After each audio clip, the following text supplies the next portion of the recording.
What up, Whiskey Ginger fans? Welcome back to the show. Like I always say, if this is your first time, welcome to the show. Please subscribe. Click that notification bell so you know, but we post every single Friday. People know that know. You want to know more about me? Go to andrewsantino.com. That's where the tour dates are. Oh boy, I am coming to Southern California. I'm going down to Brea, Orange County to do hour. I'm doing an hour. Not just see me doing local spots. I'm doing a full hour. I'm doing 4 shows as of now, 2 Friday, 2 Saturday in Brea. Then I go to Dallas, which is Addison, Dallas, whatever.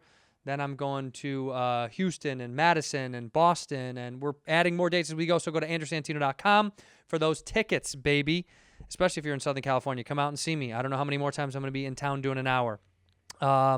Whiskey Ginger Patreon is at patreon.com/Whiskey Ginger Podcast.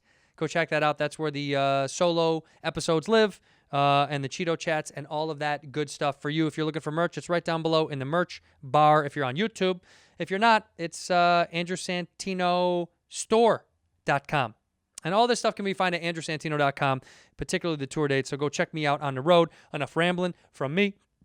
Let's go to the episode. In here, we pour whisk, whisk, whisk, whisk, whisk. You're that creature in the ginger beard. Sturdy and ginger. Like vampires, the ginger gene is a curse. Gingers are beautiful. You owe me $5 for the whiskey and $75 for the horse. Gingers? Oh, hell no. This whiskey is excellent. Ginger. I like gingers. Ladies and gentlemen, welcome back to Whiskey Ginger. My guest today is one of my favorite people on earth. I say that for all my guests, but I mean it once again today. It is Jeff Garlin, baby! Hi. Perfect. Hi, Andrew Santino. Jeff and I have known each other for a couple years now. We met before that. Yeah, but we only knew each other. We've been friendly for a few years. That's right. That's the way. The difference. That's the way. I think I've known you for maybe 10 years. 10 years, a So, decade probably. Yeah. The first time I'll say this, the first time I ever saw you do a full set, because as you know, comics, we'll see each other do sets at the store and whatever. Yeah. I saw you in Atlanta. You were there shooting maybe. And you went into the Laughing Skull and you did 5 shows, I think. And you didn't know I was there the first time because you went back and I ran into you there. Right. And that was the first time I ever saw you do a full hour of comedy. And I sat in the back eating my little popcorn and drinking my little whiskey. And it's really wild to see someone you know do their thing and they don't know that you're there. Right. It's really kind of sexy that you're like, oh, he has no idea that I'm here. And did you do well that night? I don't know. You did. Oh, good. Jeff, you did. Oh, thank you. And it was just one of those things where it's cool to be a fly on the wall because we don't really get to see each other do an hour except for on a special. Right. You don't really see guys do club or sets. someone says, I'm doing an hour in the improv or something. Improv or something tonight to prep for my special. Right. Come tell me any notes you have. But even then, I don't get. But then I know you're there to give me notes. That's what I don't like, because in the back of your mind you're like, oh, people that I love are here. Like Catherine O'Hara came to see me one time, but I didn't know she was there. Beautiful. And I got told afterwards by Larry Charles that she had come to see me, and I thought that was one of the coolest things that she came. Didn't want to let me know. I know, and I think she's so incredible, I've had too. fake sex with her. You what? On Curb. She played, fake sex with yeah. She played Marty Funkhauser's sister, Bam Bam Funkhauser. Bam Bam. And Bam Bam and I had a... you made love. We made You love. made love. But I had to record the audio of it with her because Larry walks down the hallway and hears us. Right. So I was in the laundry room in this house we were filming in with the boom, and she and we had to have sex. Right. It was so surreal because I'm an SCTV freak and she's a hero of mine. Big time. And I mean, she's also one of the nicest people you could ever meet. It was one of the strangest experiences. I easily top 10, and I've had a lot of weird experiences in my career. That was easily top 10 weird one. Wow. She's one of the quickest. I think what I'm always been impressed by her comedy acting is her face is remarkably good at kind of like taking on the emotion that a lot of times comics aren't really great at because they oversell it all the time. You know, comics like to do this on like, a lot of like, it's like over the top. Right. But she's really good at really like subtle comedy in her face. Yeah, and I'm always especially impressed by when she people that does can do broad that. Characters, she does subtle comedy. Yeah, in her that's face. super hard to do. It's very hard to do. Okay, so Jeff, now you're coming up on 17 years of Goldberg's, or 38 seasons. We just finished, I believe, our 8th season of the Goldbergs. Oh, great! And I'm filming my 11th season of Curb. Wow. Yeah, that's a lot of television. What does that feel like, though? Genuinely, like when you started, right? When you started doing TV, did you ever really want to stay on a show for a long time, or was God, that, no, and I still don't. Curb is different because it's truly. I'm dealing with someone who's truly brilliant. You know, they throw that word around. Jeff Schaffer, right. But by the way, Jeff Schaffer is fucking awesome. Yeah, he is. And he holds Curb together. He's our director, producer. When it's the three of us having a discussion about a scene, I'm just giddy. Yeah. But Larry David's mind, every season, it's interesting to me. I'm never bored. Right. Even the other day, filming this one scene with John Hamm and what an ugly guy, by the way. What an ugly, untalented it's man. Gross. It's a gross guy. But and I said facelift. to JB, I said, you know, weirdly in this scene, we're pretty much extras or background. And he laughed. It doesn't happen very often, but I still wasn't bored because I was watching. Right. And I was part of the process. I would discuss it with Larry after we shot it. So it was always interesting. Other shows, I mean, to me, you know, Netflix is getting a rep now for canceling shows after like 3 seasons. Sure. And a lot of studios don't want to work with them, a lot of producers. I love that because I think most television comedy, 3 seasons and you're done. Well, right. Like That's 30 episodes. That's the British model. Yeah, and over there, they do 2 or 3 seasons and then they kind of Honeymooners call was it. 39 and Phil wasn't up. Look at Faulty Towers. I think there's 10 total episodes, maybe 8 total. Yeah. And it's just, it's perfect. Yeah, because you can Move tell on the to story. something else. I'm happy for Netflix to say, all right, we'll pick up the show 3 seasons. And I'm happy to go, fantastic. Great. Do you want to sign me for my next one after? And we'll only do 3 seasons. I'm in. Right. Because you want to keep, it's interesting. But when That's it comes why stand-up's never boring because we're in charge of the content. Right. We're in charge of the approach. Whereas, you know, how many times can I call my kids a moron? It's good. Well, as many as until they become adults, which is what's going on the show. No, they've already become adults. Yeah, they're grown so ups. They're playing The young youngest people. kid has a Chicago accent. He's from Chicago. He's from okay. Park Ridge. So yeah. Is he really? Yeah. So my grandma lives. Shout out Yeah. to Park Ridge. Yeah. You hear the planes every And day. by the way, you know who lived near Park Ridge? Who? John Wayne Gacy. Really? By the way, Good I recommend people. for anyone watching. Good people. I recommend for anyone watching because to me, I'm of the age that 48. I'm 58. 48. No, 58. Jeff, let me do it. He's 48. You're ruining it. Okay, go ahead. You're I'm of the very age. happy to be proud. Look at my hair. You're of the age. But if my family moved to Florida when I was 12. Yeah. But I moved back to Chicago to do Second City and all that. I'm a Chicagoan. Boom. Okay, no Ditto. doubt about it. But my peers, 2 friends of mine, were even picked up by Gacy and escaped. Seriously? Swear to God, 2 friends Wow. who, by the way, told me separately, and they're great friends and didn't know it. So the point being is I would have been the age of I was the age, I'm watching all the Gacy victims, 61, 62, 60, year born, you know. They were teenagers, same time as me. So I've always been, and also, you know, was it 29 bodies in a basement or something? And I know we're going dark here on your No, this is what this is for. But I learned so much from watching that thing. It's on the Peacock network, and there's not a lot of motivations to get Peacock, but this is a motivation to even do the 1-week trial and then cancel. Yeah. I mean, it is so well done and so interesting. And so, so Park Ridge and Morton Grove is where I grew up. Right. I was born in the city of Chicago, but I grew up in Morton Grove, which is the suburbs right next to Park Ridge, which is right next to, I forgot the area where Gacy was. But anyhow, it's right next to Park Ridge. But Des Plaines over there. Des Plaines, right. No, it's right next to Des Plaines. Right. A lot of his victims were from Des Plaines. And Rosemont, a lot of Rosemont killings. Rosemont. Shout out to Rosemont The killings. Rosemont killings. Yeah. Well, there was a comedy club I played in Rosemont on River Road, the Comedy Cottage. Wait, and that they got rid of that in Well, because Zany's moved out to Rosemont. No, Zany's in Rosemont. Right. But still, Cottage kept going when Zany's was in Rosemont. Did you start at Zany's on Wells? Yeah, I started at Zany's. I mean, that's not where I started. I started at the comic strip in Fort Lauderdale. Oh, right. But when I went back, yes, I was the house MC middle act. Each week, I was either the MC or the middle act. And I experimented so much, and they never fired me. So my love for Bert Haas, Rick Hewitt, who owns Zany's, passed away. He was like a father figure to me. He passed away, by the way, so strange. I had a mother figure, Joy Sloan at Second City, who looked after me when I moved away from Florida back to Chicago. And Rick Hewitt looked after me at Zany, same time. Yeah. And my dad, all three of them died the same year. Wow. Joyce, Rick, and my father died the same year. It was very strange when your people that, my parents love these people because they took care of me. Right. So I'm indebted. I do Zany's forever. As a matter of fact, in the fall, Zany's and other clubs, I'm doing a tour. I'm playing all the clubs for free. Are you really? Yep. I make a great living. Yeah.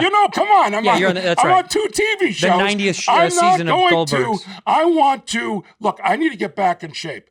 The longest before the pandemic that I didn't do stand-up, 2 weeks. Yeah. So we're well over a year. I'm still waiting till August to start up again, which I'll do locally. Mm-hmm. But then I start every weekend, and I'm doing Zany's in Rosemont, which is I love that club. Yeah. And you're doing it. You're all for free. So tickets are on sale, and then all the proceeds are going right back to the club. Right back to the club. So they're not on sale yet, I don't think. No. But right. I remember I just came up with the name of the tour. It's called Use Me. Use me, And that, by the way, which isn't that a symptom of every comic? Yeah, use me, please. Please just use me. And so I want to give back to these clubs. I'm bringing an opening act. The club has to pay the opening act. Good. But I'm flying them out and I'm putting them up, the opening act. Is it the same person that features for you all the time? No, I'm going to have someone different every show so I can spread the gigs around to comics that I like. So let me ask you an honest question, because a lot of people don't want to talk about it. What? The pay for middlers or features Yeah. has been the same for about 20 years from the club. When it changes. When I was a middle act, which we're talking late 80s, right? I was getting $600 a week. Okay. And most middle acts now get like 4 or 5. Well, my tour, I've demanded they get 1,000. That's what we all need to be doing. Every headliner should be doing that from now on. And by the way, when a club has said, well, we're only going to give 500, I've paid the difference. Well, see, I always give money on top of what the club does anyway. You have to. But let's say it like this, though. I don't think we should be responsible for the supplementation. We should do it out of the goodness of our hearts. Which we do. But the clubs need to pay these guys without more. a doubt. It's greed. Yeah. That's what it is. And it's not right. Hopefully they'll change their attitude in some way. They're paying them. They're not paying me. Let's see if that. And I will say something to every one of them when I go out on this tour. See, we need guys. See, because you're in our world, you're kind of one of the, the father figures. So it's like it's on you guys to help us get to the next best level. By the way, it most definitely is. Yeah. If we were a union, I'd be our union leader. You look like, and you would be a picture of just you. I could play the union leader too. Yeah. No. By the way, I remember speaking of the Comedy Cottage, and I remember one night where I negotiated a raise that was hard fought. Right. This is not even an exaggeration. The pay went from $4 a show to $10 a show. That's huge. And I argued with Big Ed, was the man's name. I argued on behalf of the comics for probably 3 hours. And I got us the raise. That's awesome. And by the way, to be honest, normally you'd go, nobody appreciates. Everyone's so appreciative. Of course. I said, it's got to be enough even just to put money in your gas tank, man. Right. Make it just, we're not going to get rich. I know we're developing. That was his argument. Right. I'm giving you a stage. Yeah, but you're making a huge profit. Well, this has become the debate, more. right? Like now, I've had this conversation with a lot of comedians. The clubs are getting weirded out because there's shows now, outdoor shows that take place right now. Right. And they're paying the comics pretty adequately, which is, a change because usually you do sets in town and you're just working out, and not everyone is on a TV show and can have money coming in. Without a doubt. So I'm curious to know what that is going to look like when the clubs are back open, if they're going to change the nature of that. Because look, Mitzi set out this thing at the store, and the fans have heard it over the years 1,000 times, but she said, I'm giving you a free stage to work on and you get a couple of bucks, but this is about the next level. But nowadays, times have changed and comedy's different. It's way different. That was a different world. Right. And you do have to pay, I think, personally, if you're going to have a well-attended show, and let's say your headliner's getting $2,500. Right.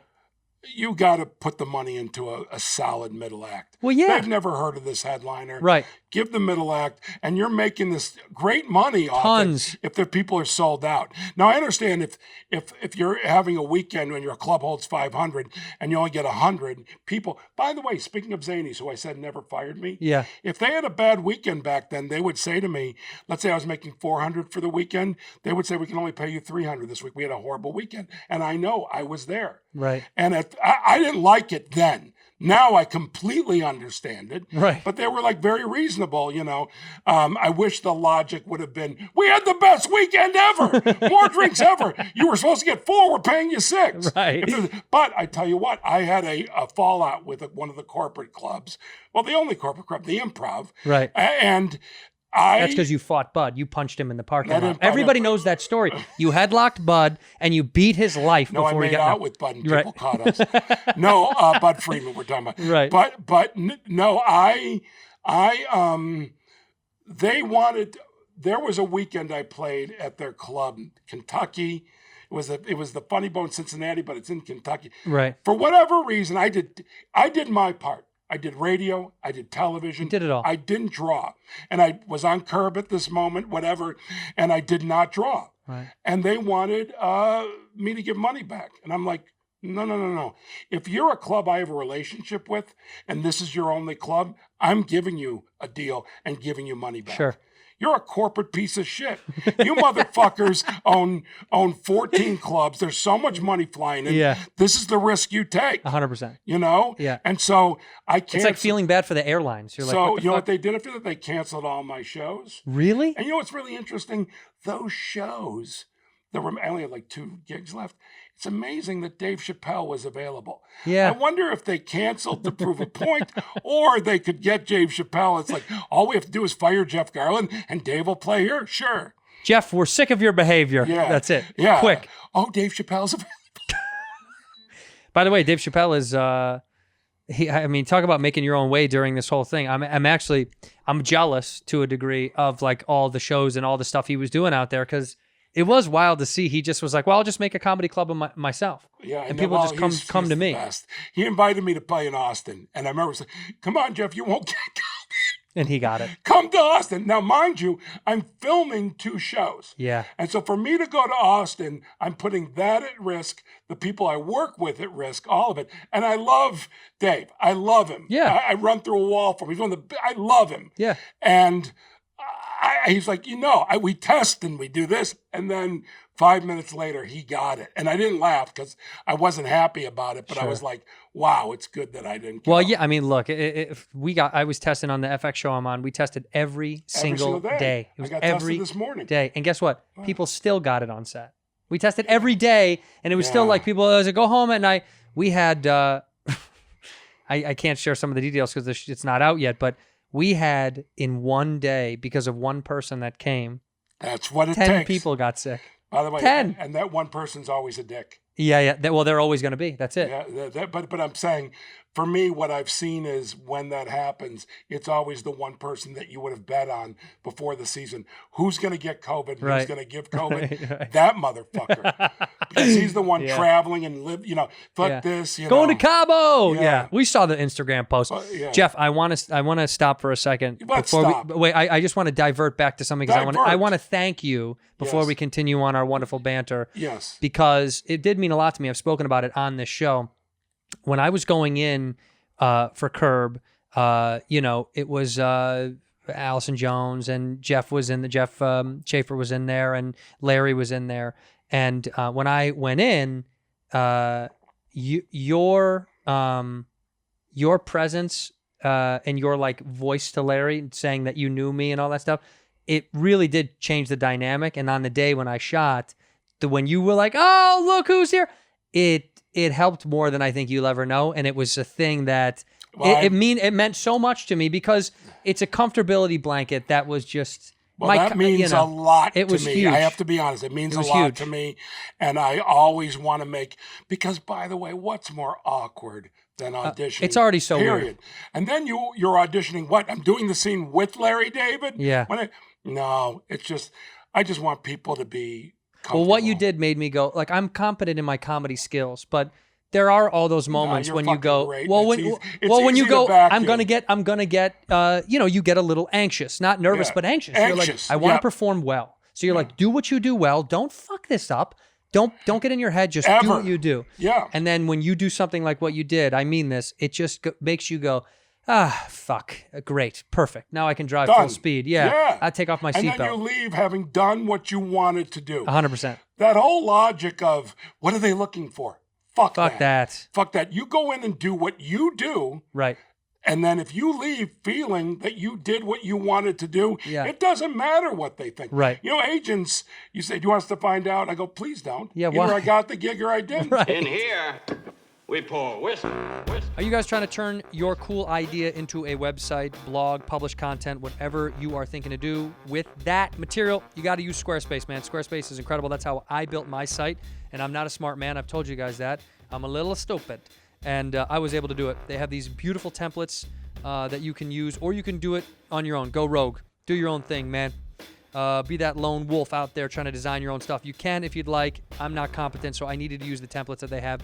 Plus, they have award-winning 24/7 customer support, which is incredible. These people at Squarespace know how to set you up for the W. If you're looking to just sell some stuff online, or you want to publish content, you just want to write your feelings out and yell at the world on the internet, you can do it with Squarespace. It's very, very convenient and easy to promote your business, and they've got powerful e-commerce functionality that lets you sell anything online. And it's optimized for mobile right out of the box, which is great because, everyone's on their telephonos these days. It's free and secure hosting, nothing to patch or upgrade ever. So that's why these guys are so good. Go to squarespace.com/whiskey for a free trial. When you're ready to launch, use the offer code whiskey to save 10% off your first purchase of a website or domain. Again, squarespace.com/whiskey for a free trial. When you're ready, hit that code whiskey to save 10% off your first purchase of a website or domain. Late night snackers. I love having some late night snacks. I got to tell you, Magic Spoon sent me 4 boxes of their delicious cereal. The peanut butter, come on. I love peanut butter cereal. It is so good. I was skeptical at first because let me tell you something. Magic Spoon has 0 grams of sugar, 14 grams of protein, and only 4 net grams of carb in each serving. It's only 140 calories a serving, and I was like, this is not going to be good cereal.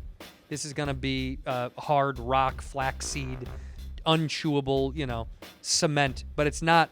The variety pack came. It's great. It's cocoa, fruity, frosted, and peanut butter. And let me tell you, keto-friendly, gluten-free, grain-free, soy-free, low-carb, and GMO-free. So I was skeptical. But, dude, I loved it. It is really good cereal, and I like late-night snacking on cereal when I get home after I've had a few, a couple of soda pops. My favorite thing is to have a late-night snack cereal, and this is a healthy alternative to eating all that nasty junk food that's laying around your house. So trust me, try Magic Spoon. You will like this stuff. It's very good, and it's pretty good for you. So, you're winning on both ends. Go to magicspoon.com/ginger to grab a variety pack and try it out today. I promise you will love it. Be sure to use the promo code GINGER at checkout to save $5 off your order. Magic Spoon is so confident in their product, it's backed with a 100% happiness guarantee. If you don't like it for any reason, which is insane, they'll refund you your money, no questions asked. Come on, man. You can't do that at the grocery store. Go grab some cereal and be like, I didn't like this. They'll be like, kick rocks. Who cares?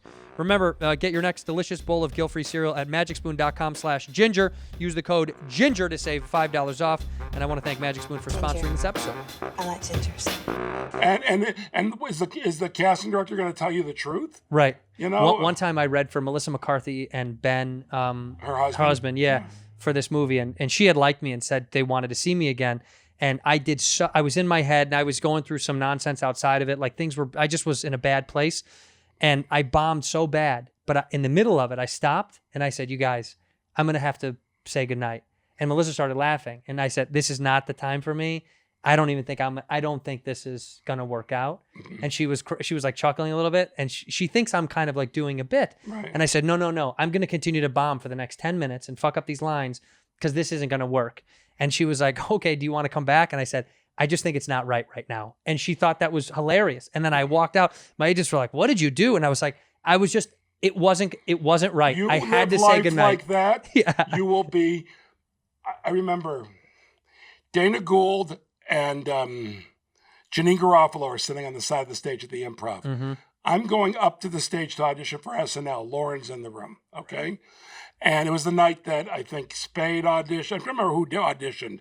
It was around the time when they're hiring Farley and all that they hadn't hired him. Well, they had hired him because it was Chicago. Anyhow, point being Sure. is, as I walked to the stage, Lorne left.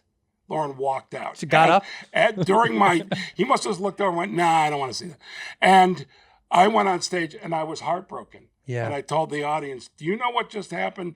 They had no idea. I said, Lorne Michaels, the producer, said, I explained it.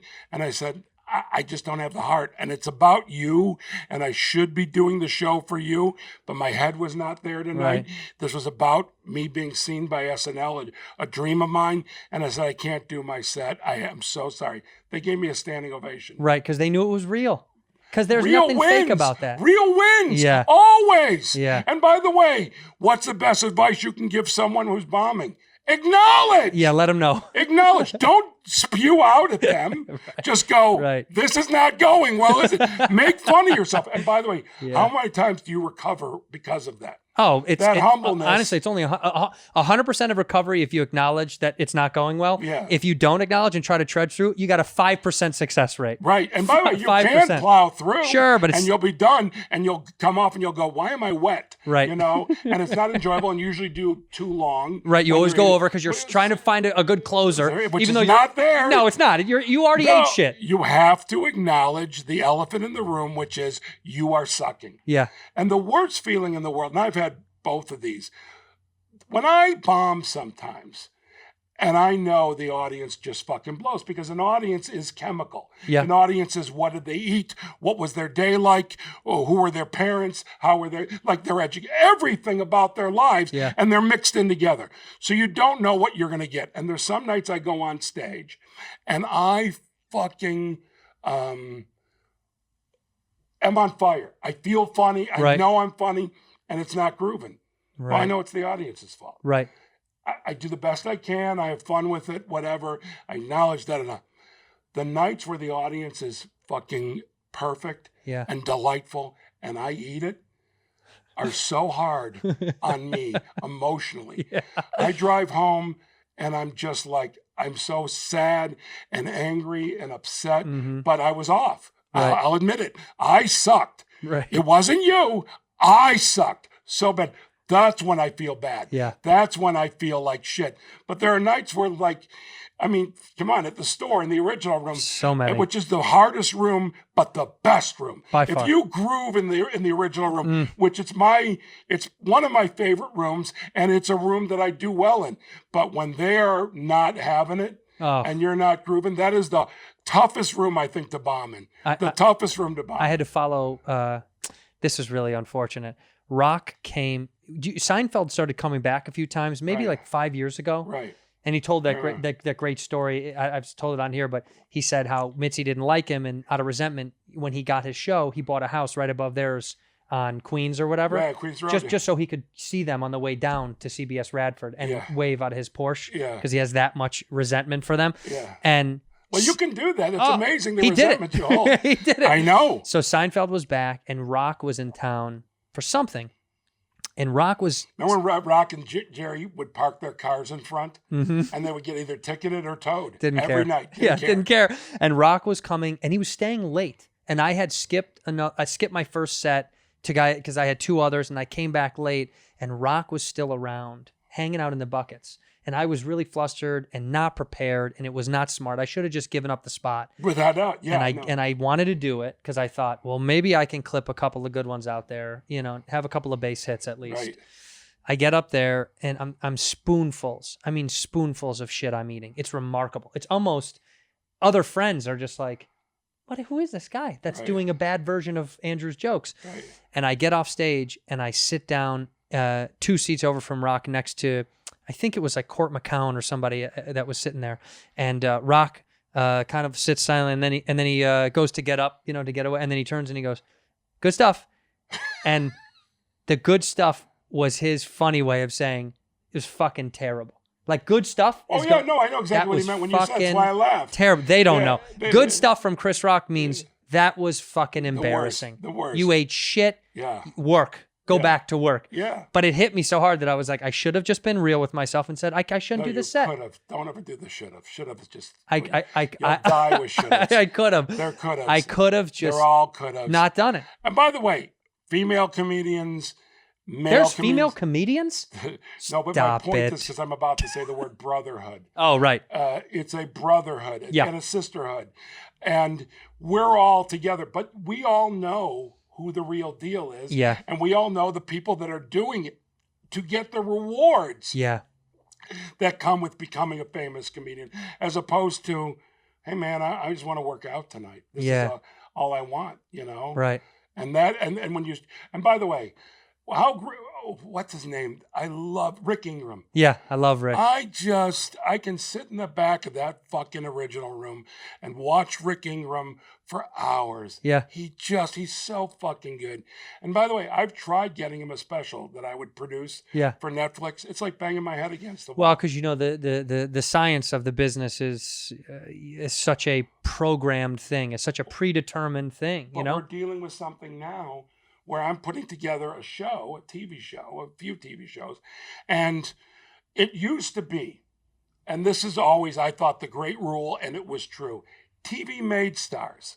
Right. TV made stars. If you look at the big TV stars, for years, it was because they were created on TV, not movie stars moving to TV.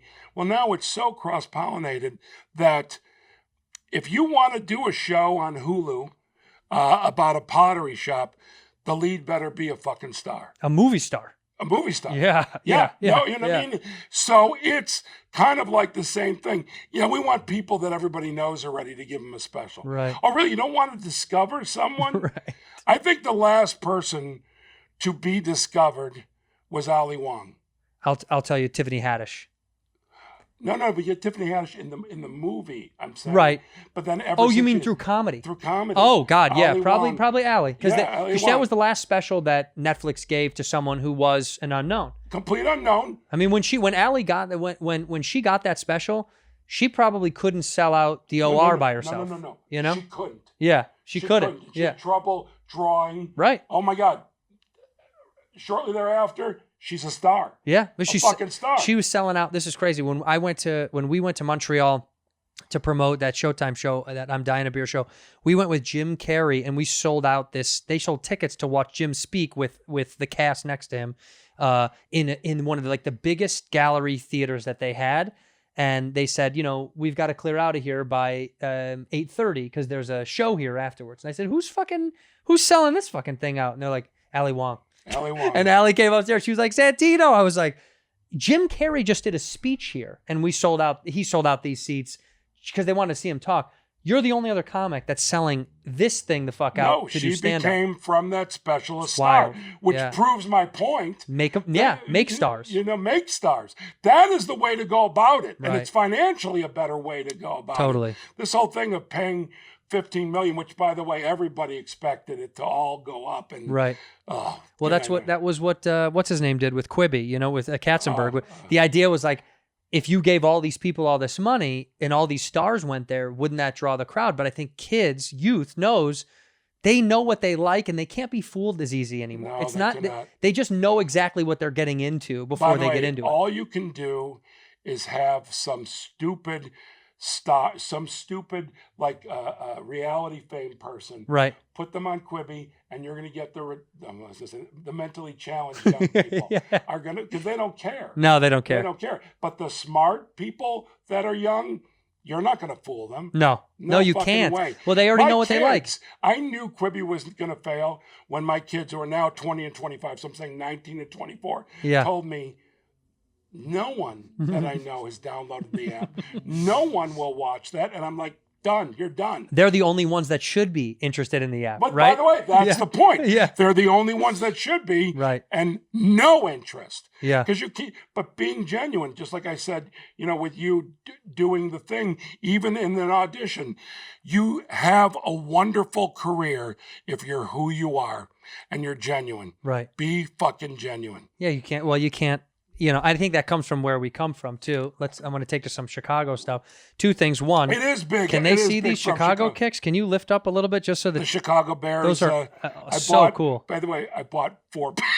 You had to. This is the second one that I'm going through. I've got 2 more because I was afraid these will never exist again, and I don't know when They won't they'll go exist again. Yeah, No, yeah. they'll go so away. I've got 2 other pairs, Especially because the Bears. and they give you an orange. It comes with the orange laces, and they give you a pair of blue. Right. First one I wore the blue laces. This one This orange. one's orange. I'm going back to the blue. Why don't you do both at the same time?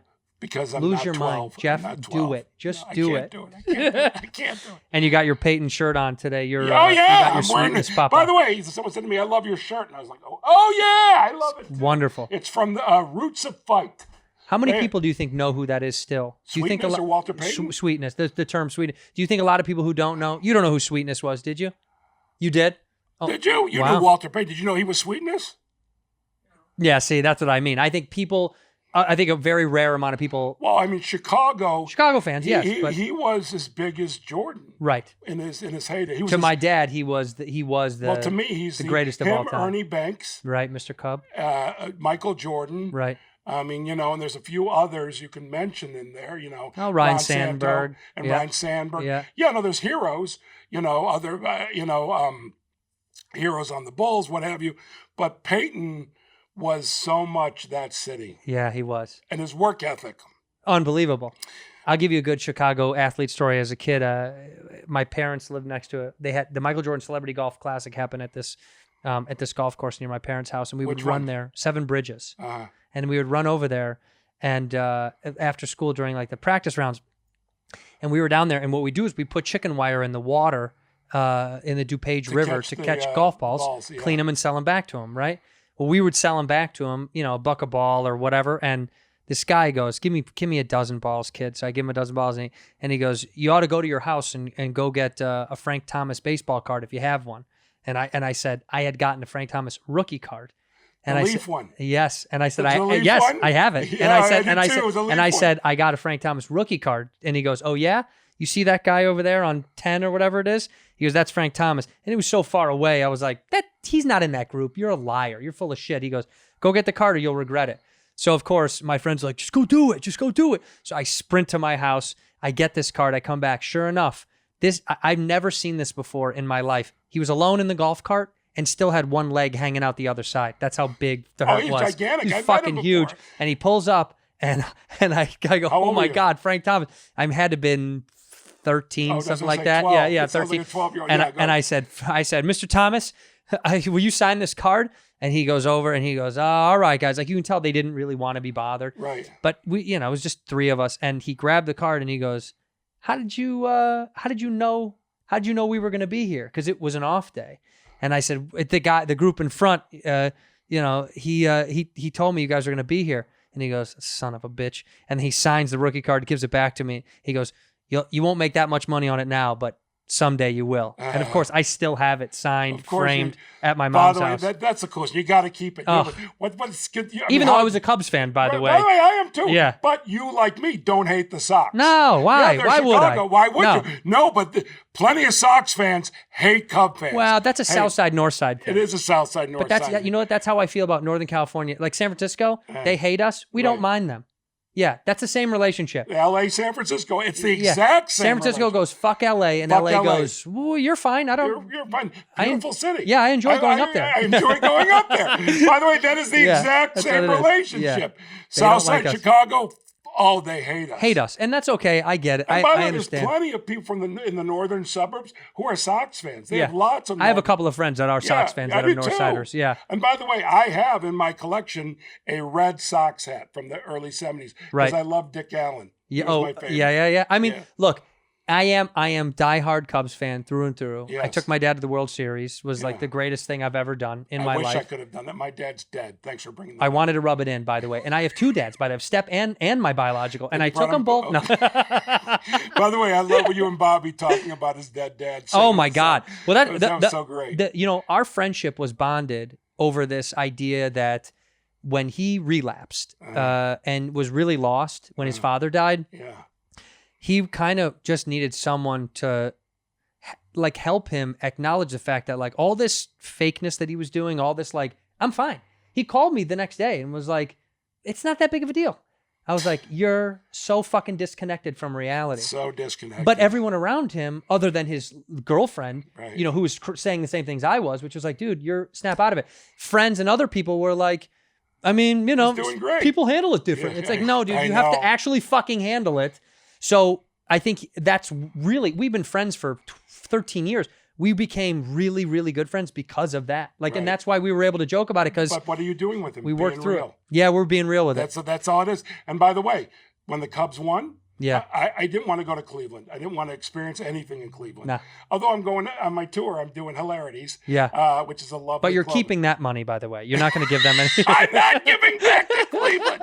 That's too funny. Yeah. No, that's a lovely club, and Yeah. they've always been very nice. No, but I watched it in my basement here in Los Angeles, and my younger son, my boys were with me, but I wept. And Mm-hmm. it was primarily because of my dad not being able to see it. That here I am seeing the Cubs win a World Series, because I shared so many Cubs memories with my father. Yeah. So many Bears and Cubs. Well, that was the memories. bonding stuff for my dad and I was, like my dad was never he liked the Bears a lot. He Bulls and the Blackhawks, and we went to everything as a kid. But the Cubs were the only one where that was the one where I knew we could always get on the same page about. And like if I said, Dad, let's go to a Bulls game or a Bears game, he'd be like, But if it was ever a chance to go to a Cubs game, he would drop everything and go. Well, it was the Wrigley only is one. truly magical. Oh my God, I know. That's the thing about it. It's an actual magic place that exists. Like in the middle of summer when the walls are green and I'm sitting there, I literally will think to myself, am I in heaven? Yeah. This is just the vibe, and you hear the organ. It's magical. Yeah. It's really, I mean, and if you're a baseball fan, it's like a whole other level. Yeah, it's you something know? else. Because people who love other teams will sit there and go, what the fuck? Yeah. This is like nothing I've ever experienced. The only thing I've come close to was my first trip to Boston. Me and the old lady went to a Red Sox game, and I will say that is. By the way, it's the only thing you can compare. It's the only thing that feels similar. Yeah. It is apples and oranges. Yeah. But they're uniquely apples and uniquely oranges. Yeah. No, I went to the Fenway anniversary. Wow. Of the stadium, and they had all the players come out and managers come out from center field. I had goosebumps the whole time. Yeah. I've always liked the Red Sox because as a Cub fan, we could always understand. We had a bond. But their curse was Babe Ruth being sold to their arch rival. Our curse was a guy wanted to bring a goat. But into is it the stadium. GOAT? All this stuff about the GOAT for so many years, that is By the way, it's not embedded a in. real curse. No, I know. Well, but yes, the Babe it's Ruth curse is a real curse. Is a real curse. That's always been my thing. Yeah. It's a real fucking curse. But the GOAT to me it sounds like, in my mind, always as a kid, sounded like what any of my uncles, like any Chicago guy would do to get out of would be like, oh, it's a fucking GOAT. And you're like, the GOAT? It has nothing to do with baseball. But we were just and then it able would to put the sucker pressure on ourselves the into it. players. That's what it was, pressure, having not won. That's why I love the last out of the World Series. Chris Bryant picked up the ball and smiled. Yeah. Because he knew knew. this shit is over. I know. Here Finally. you go, Rizzo. Yeah. And it was just like seeing that smile, that's when it overwhelmed me. Right. Not even the throw. The smile was, there's not going to be an error. Right. There's not going to be a major screw up. It's over. I got goosebumps right now. This is over. This thing that has hung over me Right. my whole life, my father's life, was my grandfather. My grandfather wasn't even alive when they won in 1908 was the That's last right. time. Yeah. My dad was alive when they were in it the last time versus the Detroit Tigers, 1945. But 1908. The last Imagine time. a team like I'll hear like Stanford won the basketball tournament. They haven't won since '92. Like, Oh, how big terrible! fucking deal. How terrible! I truly, when I hear that stuff, I'm like going, "What? Yeah. Why are you even mentioning it? Why would you even mention that? We're talking about lifetime, generations." Yeah. That's why the moment that we got to the series, and I was so elated that I was like, we're going to go to the World Series. And I said to my wife, I said, I should buy tickets for my dad and I. And she goes, get your computer and do it now. She was so supportive. She's like, don't even think about it. We'll buy the plane tickets. Just get on your fucking... And I was shooting at the time, the Showtime show. And she was like, tell them that you'd rather miss the show and do this than You have to. And I did. I told him, I was like, I'm telling you, I might miss a day. I don't give a fuck. It was in my contract. yeah. Really? And actually, it's always in my contract. Well, but I couldn't do it anymore. But then I could do it and say, Cubs are in the World Series. I'm not available. Yeah, I don't have a choice. It's the universe making me go do this. It's the universe. That's right. And thanks, Theo, by the way. Bye, Theo, but thanks, Theo. No, God bless Theo. Yeah, God bless him. He's the best. Yeah. You have to He's take gonna be off. the commissioner of baseball. Can't wait. He should just, he could, working in the he could do office whatever now. the fuck he wants at He this could. point. He could be president and show. Tell me a better way to become president of the United States than say, I ended the curse of the Boston Red Sox and the curse of the Chicago Cubs. Me! Vote for that guy. And by He's the got way, my vote. And then just go, anything else? Yeah, In that's it. here, we pour whiskey. Hey, this spring, as you get back into the outdoors and you want to get some gear together to do so, you got to try out Bespoke Post. I love these guys. We've talked about them on the other show as well. They create this thing called the Box of Awesome. You take a little quiz on their website. It's very simple. It's very easy. You tell them what you like and what you don't like. They provided me with stuff like I got whiskey decanters and some whiskey glasses that were cool on the go. I also got an outdoor bag and some knives, which of course I gave to little Rudy over there on Bad Friends. But it's got great outdoor gear, and it's got this this like huge mix of stuff from cooking tools to hardware that you can use. And all you have to do is take a simple quiz, a quiz that you can get no answers wrong to, my friend. Okay, don't worry about it. This isn't back in school. They're not checking your notes to see if you're cheating. You just let them know what you like, what you don't like. They provide you with this thing called the Box of Awesome, which has it's $70 worth of gear and it's only $45. Extremely reasonable and very much so worth it. It's free to sign up, and you can skip a month or cancel at any time, so there's no schemes or scams underlying what's really going on there. Go ahead and get 20% off your first monthly box when you sign up at boxofawesome.com. Enter the code WHISKEY at checkout, baby. That's boxofawesome.com. Enter the code WHISKEY for 20% off your first box.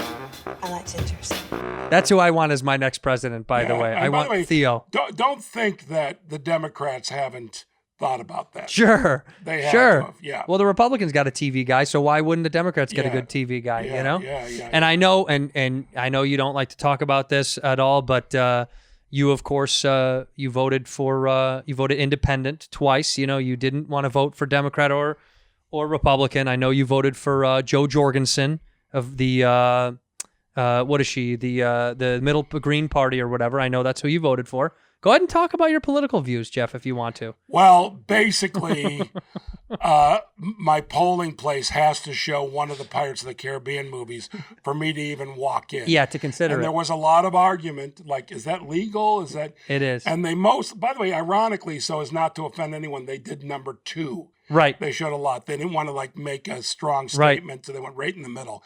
And then I went in, and I only voted for Jorgensen because the Olsen twins, can I be frank? Please. They come with me whenever I vote. 100%. And they just whispered in my ear at the same time. And it One in tickled. each. And it tickled. One in each. And they said, Jorgensen, Green Party. Jorgensen, Green Party. They said it like that. And it tickled. And I went, we'll do it more if you vote. Right. Boom. Because we you went outside. They continued. You say to me, being uninformed is better than being informed. I do say That's that a Jeff to you. thing to Can say. I say something to you? Yeah. Though? I don't mean it, but I love saying that to you. Well. And by the way, I say it to you, and I say it to young kids. I go to Sweden twice a year. I get all the young people I can. Yeah. I speak to them. I fill auditoriums. And the last thing I say is, don't get informed. Don't get informed. Don't get informed, you It's not worth it. little Swedish bastards. And they listen. And they say, and then one kid stood up. It was, and by the way, had white as can be, Swede, but a big black afro. Really? And he stood up. He said, Mr. Garlin? And I said, yes. And he went, it's a wig! That's all. That's the story I want to tell. I loved it because I was very confused that he had a big black afro. And he knew I was He knew confused. you knew, yes. And then he went, it's a wig. And I said, now you've made me informed and I don't like you. And I'm leaving Sweden immediately. Before we By start the way, I'm very happy if you want to ever do your podcast and everything you say about me is false. I mean, most And of I the have things to- I do are, and then- yeah, that's and it. then, by the way, and then I have to justify it. I love It's that. my favorite. By the way, Jo Jorgensen is libertarian. I messed it up. She wasn't the Green Doesn't Party. I matter. fucked up the improv. You know what? No, you did not fuck up But the improv Olsen because twins. you act as if people really know. No, these people have no idea. Yeah. The Olsen twins, by the way, are people that don't know. Jeff did joke about it, but you've been very close with them for a long time. You were a mentor to which one, Ashley or Barbara? Which one is it? Sheena. I'm sorry. This is the third one. She's the oldest. She's bald, and she needed a mentor because they said, "You're not blonde. Get the fuck out of here." Right. By the way, true story. I'm not going to go into the whole story, but I have spent time with Ashley Olsen, who's lovely. I've spent a few times with her, and not dating or anything. But why? But You have I to say kept on how. calling her, "Hey, Olsen twin." That's all I referred to as was Olsen. She goes, "I do have a name." I go, "I know. But for me, you're an Olsen twin." Yeah. It's. I'm sorry. Hey, you chose this life, not Right. me. It's a package deal, It's kid. a package deal. That's Olsen like twin. that phrase I can't stand that She people was very say. sweet when she said that. She goes, she wasn't like mean. What did you guys shoot together? It was I obviously. didn't shoot. No. I actually two situations. One was this strange thing at the Tribeca Film Festival, Mm-hmm. and the other one was after a Broadway show. We had a mutual friend in this Broadway show. And we were at a restaurant together. Right. But she's a lovely person, and but I didn't call her that the second time. It was so much fun the first time. Just a, "Hey, Olsen twin." I called her Ashley after that. Tell me of all of the people that you've worked with on Curb, because we were talking before this about how many comedians have come through, or comedic actors, or whatever you want to call us. Who's somebody that you didn't really know and didn't have experience with, but really fucking blew you away, or was really like, holy shit, they killed on the show, and you didn't know them or didn't know much about them? No, because I am one of the producers. I know about everyone that Sure. comes on the show, and I don't. We don't. There's not a level of risk taking in the casting because it's improvised, and you got to make sure that somebody can do what they do. All right, who's eating shit on the show then? Who's showed I up that never showed cannot up? say, but Jeff, it's not do been- it. Here's the thing. What I love is when I approach somebody of stature that would be right for something, and I say, "Would you ever want to do Curb?" What I love is sometimes they do say to me, I'd say about a third of them, "I don't improvise, man. That's not my thing. That's not what I do." And I love that. I love, there was no ego involved. Right. It was like, they say, "I love the show. I wish I could. I can't." And then there have been people who go, "Yeah, I know." And then they show me their improv in a comment. I'm like, "Oh, this is to be avoided." I will not mention names. And then there's people, come on, they do just great. And they don't. My favorite person that I've gotten to know doing the show, who's just one of my heroes, is Ted Danson. Yeah. Ted Danson is such a dream, and he is a hero of mine. Now, I've worked with other people on the show that are heroes. Albert Brooks just did it, Catherine O'Hara, we talked about. Andrew Santino. Tracy Ullman's not doing Andrew Santino. But Ted Danson is just... You had to have scenes with him. I would imagine your character was around. No, I didn't. It was me, Larry, and JB. We're all yours. By the way, JB's the fucking best. I mean, come on. He wasn't even supposed to be in the scene originally. Oh, really? Showed up, was there early, hanging, said what's up to me, and we were kind of chatting it up. And then Larry was like, "JB, just walk in, just enter." Yeah, because he had him working there, so it makes sense. Yeah, why not? Why not? Why not? Yeah, no, JB's a joy. Right. Man, I love that. By the way, look, I love to make money. I love to. Me too. But man, with what we do, joy is so important. Yeah. I know he said me too. It was funny. My girlfriend's like, they don't know that she's here. But joy is the most important thing about it. Yeah. Like when I filmed Curb today, and it's just joyful for me. And I'm so humbled by it because I appreciate being there and appreciate being part of it because it makes me so happy. Yeah. I get a bounce in my step. It's completely true. Yeah. You did come know? up. The energy you came in with was so like warm and ready. But I would have done that no matter what. No, that is kind of your personality. Well, that's the way you got to be. When I see By you. the way, as I look, I get argued with that I'm not an old man, but fine, I'm middle-aged, upper middle-aged. Sure. Point being is what I know. Like what do you know? Here's what I know. Attitude is everything. Yeah. Attitude is everything. You gotta be kind to yourself. Be joyful. Don't. By the way, you have friends who will say, how is everything? And if they want to discuss it, yeah, tell them the straight dope. Right. Tell them the straight dope, but don't bring them down. But tell them I'm having trouble with this or that. Like you and Bobby. Right. You're like, Bobby, tell me the straight dope. Yeah. I'm here. I'm your friend. Straight dope. But in general, people don't want to hear the straight No, dope. usually and, no. And they've got a job to do. You do a show. You do whatever. Just being joyful makes so many people happy. Yeah. And there are times, for a myriad of reasons, that I might not be joyful on a particular day. I do the best I can. But man, attitude is fucking everything. It is kind of your way, and that's the only way I kind of know you. When you were running your hour at the Improv, you were doing it, I think you did a couple nights in a row, right? And I was there, and me and Rogan were there, and he was doing like a Rogan and Friends show on the Right. Right. But I remember that you were pretty smooth and even keeled, even though you were running that. And I know when I run stuff like that, I'm not. It's really difficult for me to be even. I'm usually kind of in my head, and I don't want to talk to anybody. And I'm not so pleasant. I'm not mean, but I'm kind of like, no, you got a job to do. Yes, and you still had a way about you that was. It's honestly, it's impressive. I wish I had more of that in me, because sometimes the brain will get ahead of the action. Well, maybe when you get older, and maybe when you've done it. I'm not saying this is no. joke. No. Maybe when you get funny like me. Yeah. No, but maybe in time you'll do that. By the way, I aspire now, having done this for 38 years and being joyful, and also I improvise so much on stage, including in my special. Yeah. It's on Netflix, Our Man in Chicago. Watch it right now. Well, Stop this right now and go over there and watch it. They don't Finish this promote first. it. I know. So you gotta anytime you can. No, they really don't. And I'm still very proud of it. It's like it's still exactly what I do. It captures what I do. But I am, as I get older now, looking towards really being more precise and having an act. Right. That I do, because I don't want to rely on.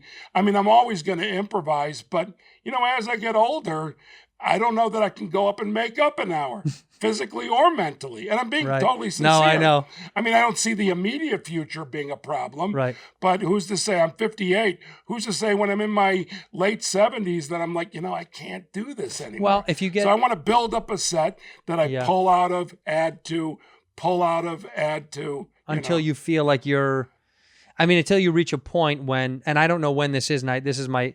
Like, I think I die when I want to stop doing stand-up. That, to me, is the biggest fear. If I have the vibe in me that's like, I don't want to do it anymore, that's when I feel like when somebody retires and they say they slowly die. But let's say that comedy... Look, I got to tell you, it's a challenge for me. Show business, right now, the way show business is, it's a challenge for me to get motivated unless I have a creative idea.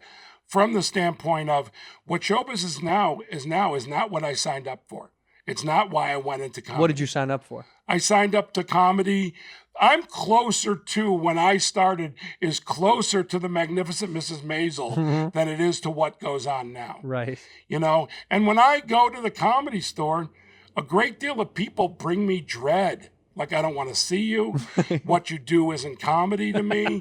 I don't know why you're here. You're here because you want to be famous. Right. And it's just everything, look, I am depressed by social media, but it is part of what we do. Yeah. And by the way, the only thing that I enjoy, in terms of all the things that go with it, are podcasts. Yeah. Because podcast gives you a chance to really dig. Do you know how depressing doing the Tonight Show is for me? And I'm not picking on the Tonight Show, all of them. Yeah. Because you're up there and it's over. And you're like, really? I did all this for that? And then the next day, no one's seen it. Yeah. Unless whatever you did can be on YouTube for a pull-out thing, Right, a clip. They need a clip. Yeah. That's where it tracks. Yeah. And that's not me. I go on YouTube and I deep dive on the Dick Cavett Show. Yeah. I watch everyone from Muhammad Ali to I was watching Michael Caine today with Larry. Yeah. And people are I'm a raconteur. I love sitting and talking. Right. I love it. I'm sorry if I've talked too much during your thing. No, you've talked a perfect amount. All right, I just want well, you we guys right here. Vote down below. Has he talked too much? There's a. We'll edit in. I love that. If you like it, click here. Click down below. Follow us. Now tell me this. Do you look back on your career? Do you ever regret all of the times you did blackface? Do you regret? Perfect with the water. That was not time. I waited. Oh my God. You don't regret it though, huh? It's just By the it way, was how just could you do blackface ever and not regret it? Even when it makes sense. Like, I know there's dark moments where Robert Downey regrets it, even though that was funny as shit. Funny as shit. Oh my God, Funny that as was shit. Perfect. And it was done with the right attitude, that he was Right. a douchebag actor who wanted an Academy Award. Yeah. He'd gone full on. He goes, you never want to go full on retarded. Anyhow, but the point being is that was hysterical, but boy, if he did that today, They'd kill him. They'd kill him. They'd And kill it's him. just, we live in this. That's another thing. I didn't sign up for political correctness. I love respecting people. Sure. And by the way, I have a nephew that was in Second City, and he's doing a scene with someone who is physically a woman. That's what I'll say. Right. Improvising. When Sure. they got off, he was so mad at him for referring to her as a woman. Because she wanted to be referred to as a Whatever it was, they you don't know. right. But the How point could you is, know? set those boundaries. If I work with someone and they want me to call them he, she, Barnaby, King Jehoshaphat, guess what? I'm in. Sure. And I will show you the utmost respect. But we're living in a time that you're supposed to know Right. this and better, and you cover your bases. Fuck that, Fuck man. that. Fuck that. Political correctness, fuck that. Being respectful of other people, beautiful. You should. You should. Yeah, that's human nature. You know. But you can't expect other people to know what's going on with you What's unless going you tell on? them. What's your inner monologue? Yeah. There was a guy that I went up to, and I was totally sincere. He was working at a food place, and I said, "Is your man bun, like, do you like that? Or are you doing it because you're behind the counter? Like, what's the reason?" He said to me in a very hurtful manner, Yeah. "I refuse to be identified with my hair." I go, "What are you talking about?"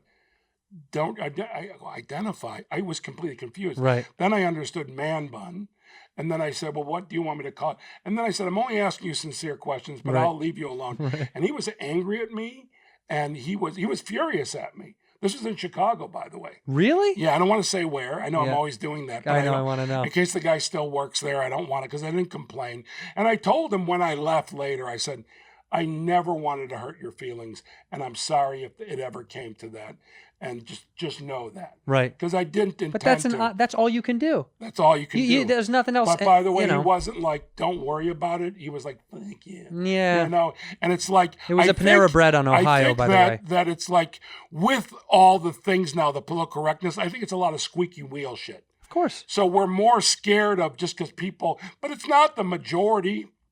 And I do think the majority of people want to be respectful and Yeah. are okay with stuff. Right. You know, so The- I have no issues with anyone's thing except for something that's truly against the law. Right. You know Right. what I mean? Other than that, And by the way, things that are accepted now weren't, like, anal sex in the. It might even be against the law some places. Shut the fuck up. Obviously, Right. that's wrong. But I'm talking about with common sense. Right. If you're not breaking a law, have at it. Right. Enjoy. I got nothing. I do think anal sex should be against the law, but that's just a personal gripe I have with the whole Well, you thing. don't have a penis. That's exactly right. And so And you're jealous. that's exactly correct. Okay, well, I understand that. Well, and I'm allowed By to the way, stand can I on be that honest hill. with you? Yeah. I no longer have a penis. Really. I removed it about 2 weeks ago. Just said, "Get the fuck out of here." Sick of it. It walked away. It on its own. On its own, it's got 2 legs. I didn't even know this. Wow. My penis walked away, and now I'm jealous of any activity with a wiener. Do you have any idea of where it went? Spain, from what I hear. South of Spain. There's a plane of penises that goes to Spain once a week from LAX. I know it. Yeah. It's oh, at 10, you do? 10:30 a.m. I know it. It's at Yeah. 10:30 a.m. Filled with dicks. Yeah.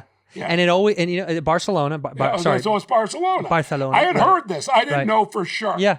It's So- there's a couple of sites about it. In fact, guys, click right here down below. This is the site there. It's penistostospain.com. Yeah. And sign up if you're looking to get rid of your penis. Mine, of course, is still here in the Southern California area. Oh, really? Mocking you. Yeah, I found a nice I place mean, at in least Orange. mine went to Spain. Right. sei gesund. Yeah. Have a good time. I get it. But your penis is still in the LA area. That's not good. And purchase property, no less, which I think is a little rubbing it in my fuck face. That I penis. know. Fuck dude. that penis. I know. And I don't mean that as a I understand. joke. Right. My God, I'm sorry. That's fine. Yeah, fuck. Jeff, you've had what some would call the greatest career known to man. Some would. Some would. Some would call Our it. local garbage men have Tell said to me, tell me this. You have the greatest career. Tell me the moment. Not going to give you a cheesy question, but tell me the moment. Tell me a moment in your career that you actually felt like, oh, this is going to be it for the rest of my life. Oh, well, that I can tell you. I saw Jimmy Durante, the comedian, when I was 8 years old downtown, downtown Chicago. My parents took me. I looked around when the show was going on. I'm watching him, watching the people laugh. And mind you, at 8 years old, I was the funniest kid in school. Right. And I asked my parents on the way home if that was a job. They said it was. I said, that's a job that I want, because I didn't know it was a job prior Right. to that. And I was a kid who watched comedians on the Ed Sullivan Show, the Tonight Show, the Flip Wilson Show. I was talking with Albert Brooks. I seen him as a kid on the Flip Wilson Show. Yeah. And it blowing my mind. No, I knew that. I thought you were going to ask me when I knew I was successful. No, I want to know the moment that people realize it's the thing. Because No. like I used to sneak out of my crib as a kid and watch Carson. Seriously, I Oh, did. you did? Yes. I love that. My mom- But that's why we're brothers. Yes. Don't you get that? Yeah, no, I know. That's why we're doing what we have to do. We're Yeah. doing what we're meant to do. Right. And there are not a lot of us. You know, there's a lot of people, especially now. Like when I started in comedy, I was 20 years old. And I can tell you, because I've gone over it, I think there were 4 others my age in the United States That we're doing it. that were doing it when I was 20. Wow. Now, 20 years old doing comedy, if there's easily 400. Oh my And God. Maybe, Yeah, and maybe more. Maybe more. Yeah. Yeah. I mean, you know, and there was, do you know the next oldest person that I knew doing comedy was, we started together, Brian Regan. I was 20, he was 24. And I remember thinking, he's so old. I swear I thought that about him. But I want to say, because I like telling this, the moment that I knew that, oh my God, I'm successful. What was that? Because it's a really cool thing. Harold Ramis was a mentor of mine, a friend of mine. Harold Ramis, famous director and writer, and Groundhog Day, one of the Ghostbusters. And he asked me to lunch. And we're going to lunch. I was we'd had lunch before, but I'm always so excited to hang with Harold. And he asked me a favor, a show business favor. And I drove home and went, Harold Ramis just asked me a show business favor. What can you to help share? him. Well, he wanted to develop this one show. Right. And he wanted me to show him and help him get a show made, a TV show made. Wow. And I drove home going, are you fucking kidding me? Harold Ramis, who, since I'm probably, because first time I saw him was on SCTV. He had a lot of small parts he did. But Ghostbusters, all this stuff meant so much to me. Caddyshack. And Caddyshack. Oh, yeah.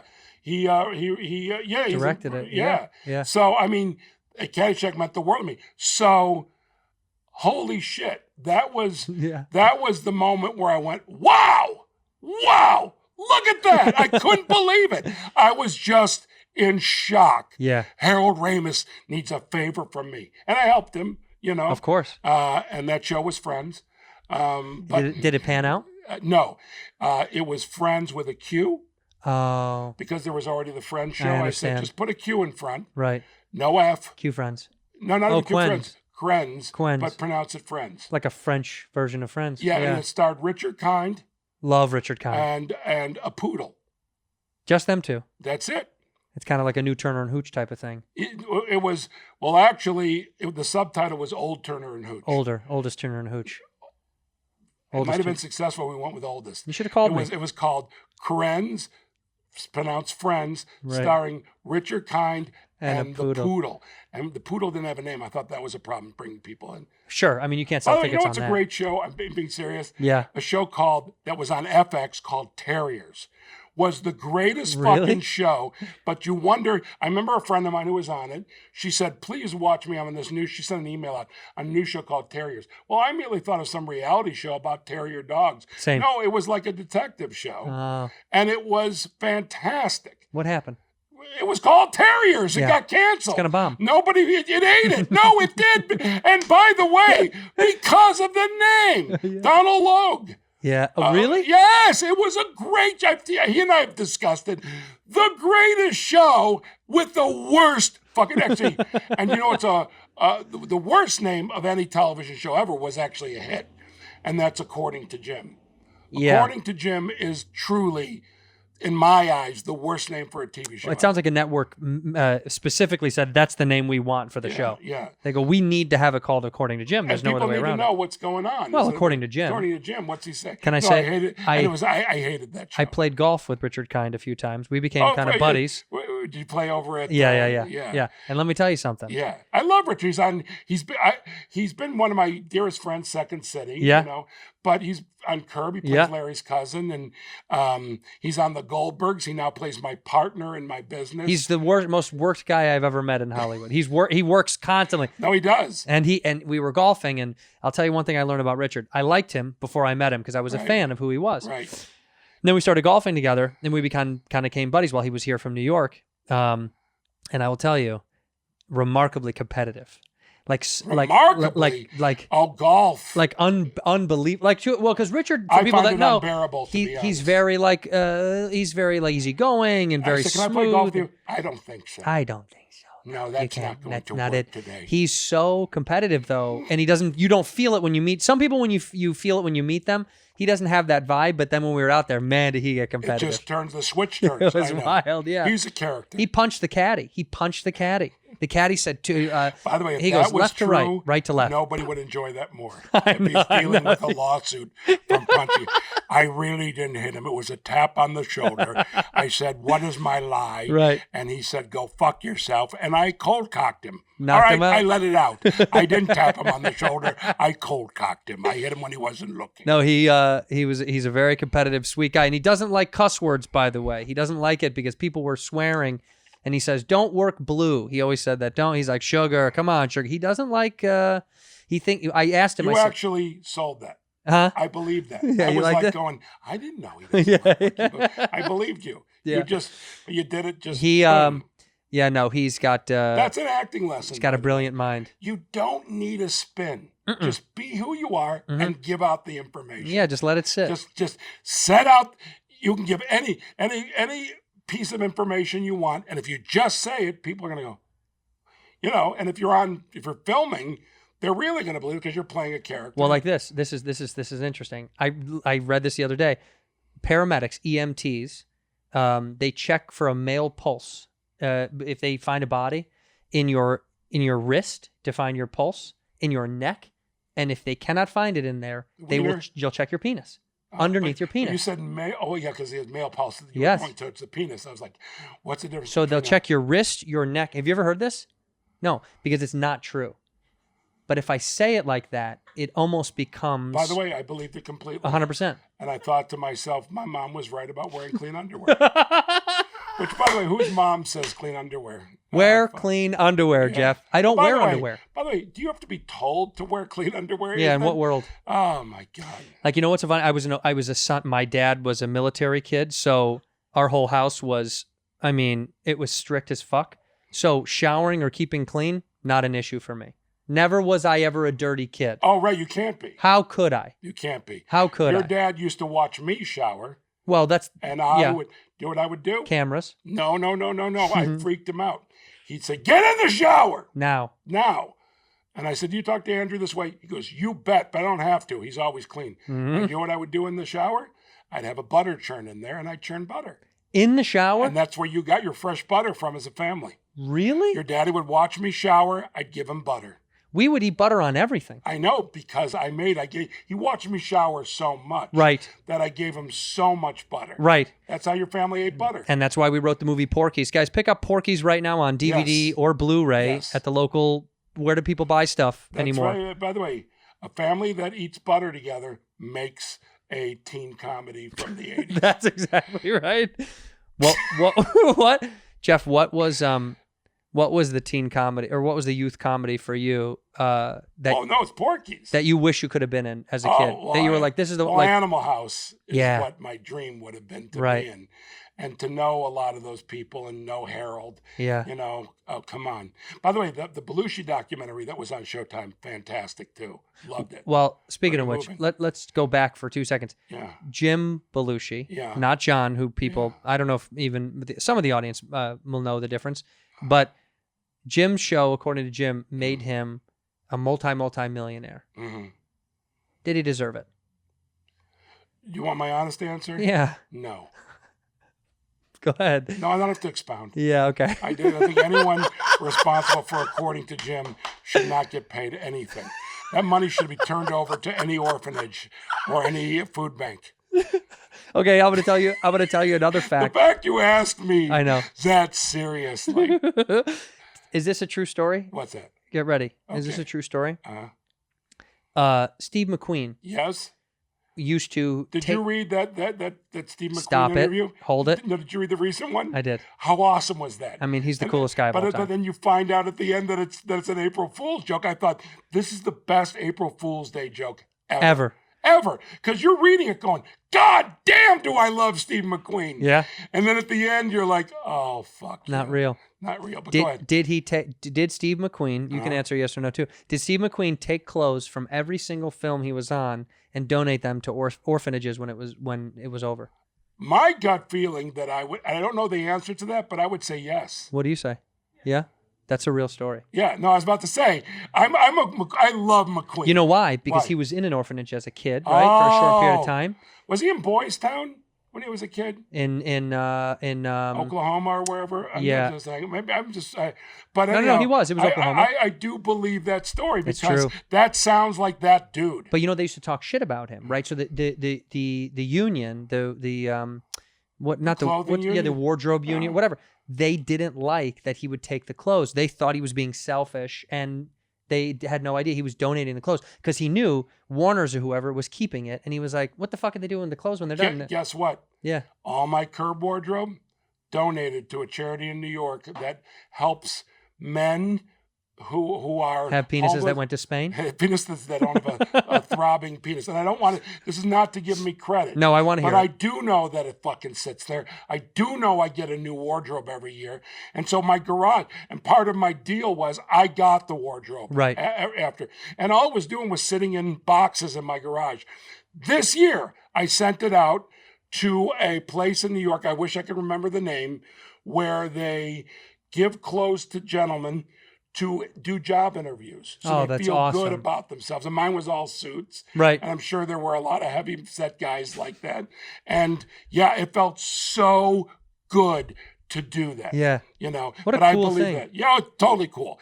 But you would do it. It's like, Well, it's yeah, like, because you know, you realize as you go along in this business, the amount of waste is number one. Like the business Oh. waste shit that you're like, what happens to all that stuff? And they're like, oh, it's fucking nothing. And you're like, Nothing. what? You What? can't. You don't want to. Yeah. This is you. So it already got paid for, right? Yeah, So then it's just gonna sit in a fucking storage without unit a for the doubt. rest of You time. see that all the time. That stuff blows my mind when you hear and you're like, oh, they didn't want to wear it, so we can't. Yeah, but that can't to do me anything with it. sounds like fucking Steve McQueen, right? A hero, man.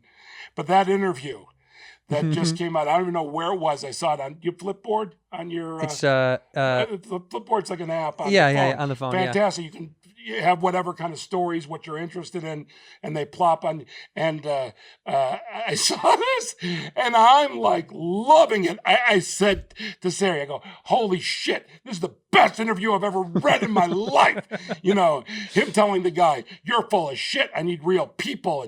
And just everything that he was saying, I'm like going, yeah, Steve McQueen didn't hold back. He knew it was his last movie. He knows he's dying. He's not holding back. And then at the end, April Fool's. But I appreciated it because someone put work into it. Someone tried. Okay, so the Rich Eisen show. Yeah, I love Rich. I do too. Best guy. Best guy. I fucking texted him that morning because his show on their website said that the Bears had acquired Russell Wilson from the Seattle. Yeah. And I'm like, well, I thought we didn't. And wow, they have the thing on it. And then you find out it's April Fool's. Well, it was his fucking social media guy. And I go, what's funny about that? See, I actually now look As at a April sports Fool. journalist, that's tough. Yeah. Well, no, but Rich goes, I had nothing to do with this. Sure. Didn't know it was happening. And it was so, all these Bear fans are on the Instagram thing going, fuck you. And I went on the show and ripped the guy and told him, look over your shoulder. Yeah, which is true. They're going to kill you. No, not matter of killing. I'm going to get that guy so good. He's not going to know what hit him. I'm going Well, to aren't you happy with? Are you happy with Andy Dalton? Is that a selection? Oh, that you're... stop it. Don't even do that on this show. Why are you? You said we weren't going to get negative. Don't do that. Okay, how about this? That's not right. How about I'm going to spin it in a positive way. Ready? Okay, yeah. I'm so excited as a Is that a Chicago Bears red-haired fan quarterback? to have a redheaded quarterback in I knew Chicago, that was Illinois. coming, you fucker. I knew that was coming.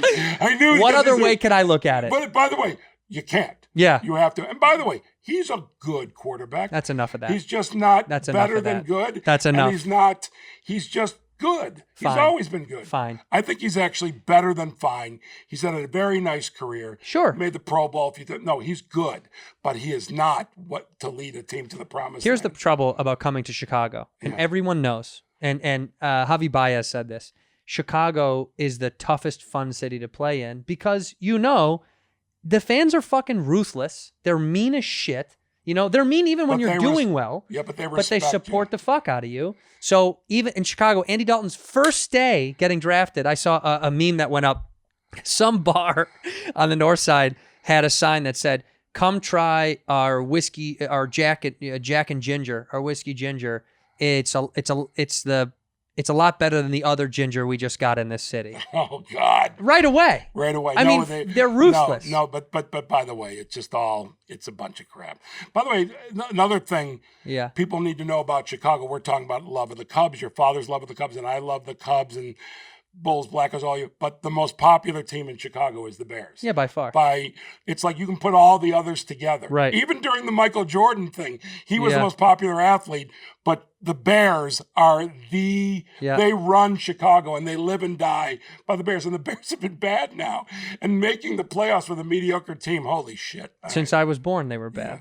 I mean, what's I great, shouldn't by say the that. We way, went to the Super Bowl. I suggest bring your girlfriend. Yeah. When you do a podcast, My wife. Yeah, my wife. Or Yeah. your wife. And watch her be on her phone and watch her check her watch. Yeah. It's so fun that you're so happy you brought her that she's just looking like, oh, this is How bad is this for you? Is this that bad that you can't? What are you thinking? The dogs, yeah. So I do have to go. Wait a minute. No. How old are the dogs? They'll figure it out. Well, by When the I way, was they 11 will and 13 figure it out. They'll go, I'm just going to go here, but they're such good. When I was 11, I could be left home alone, so I think the dogs are fine. I have a dog at No, home you are as well. thinking the dogs, and I will give you that, but there's no excuse for you looking at your phone 3 times. Even to your assistant. Yes. All right, well, you shut out the outside world when you're in. What if that was the rule? What a weird relation. Yeah. What a horrible thing You to do look to a at me the comedian. whole time I'm on a podcast. Yeah, you stare at me in my eyes, and then every once in a while go, "You're great." Well, no, it could be shut close. up! It is. I did notice you on the phone, but I did assume that you were on with Holly. We'll be right back with relationship counseling here with Andrew Santino. Okay, look, I do want to say thank you very much. I'm going to take 2 pleasure. seconds real fast. I love you very much. I appreciate this wholeheartedly. Yeah. You meant a lot to me, what you did over at Curb. And we end the episode the same way every time. You look in the camera. I'm going to walk away. I'm going to say one word. You say one word or one phrase when I'm off camera. It's going to end the episode, and it's how everyone's going to remember you. So make it count. When I go off camera, one word or one phrase into the camera when you're ready, okay? All right. My bad. And so you said phrase, so it can be. It can be one word or one phrase, but that's what. Chantilly Cock Rogers. Now, here's the one that's ridiculous. Take what you do seriously. Don't take yourself seriously. Perfect. And by the way, I did know that I reversed which was ridiculous and which was serious. In here, we pour whisk, whisk, whisk, whisk, whisk. You were that creature in the ginger beard. Sturdy and ginger. Like vampires, the ginger gene is a curse. Gingers are beautiful. You owe me $5 for the whiskey and $75 for the horse. Gingers? Oh, hell no. This whiskey is excellent. Ginger. I like gingers.